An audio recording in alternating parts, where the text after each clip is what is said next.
The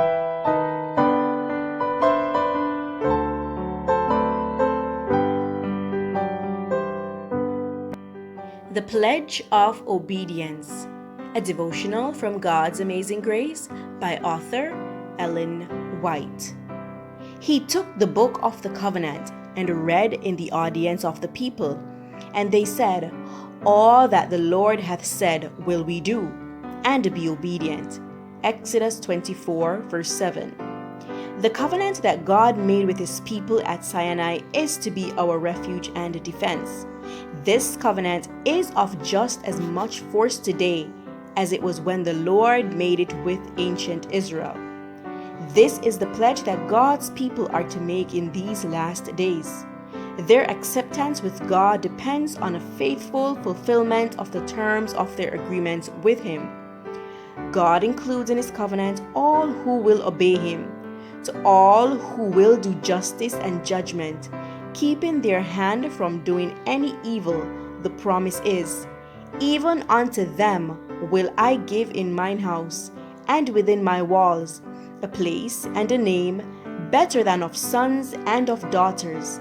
I will give them an everlasting name that shall not be cut off." Isaiah 56, verse 5. The Father sets His love upon His elect people who live in the midst of men. These are the people whom Christ has redeemed by the price of His own blood.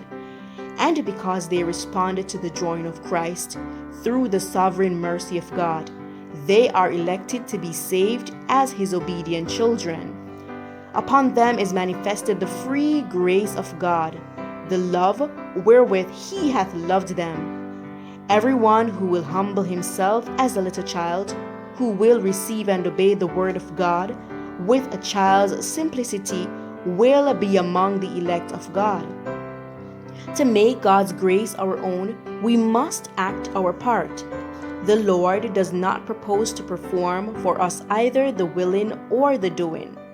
His grace is given to work in us to will and to do, but never as a substitute for our effort. Let the human agent compare his life with the life of Christ. Let him imitate the example of Him who lived out the law of Jehovah, who said, "I have kept my Father's commandments."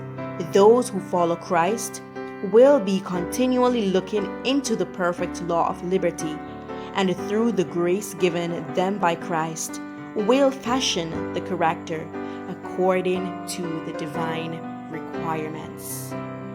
This was your devotional reading. May the grace of God be with you as we await His second coming. For this and other devotionals, feel free to subscribe. God bless.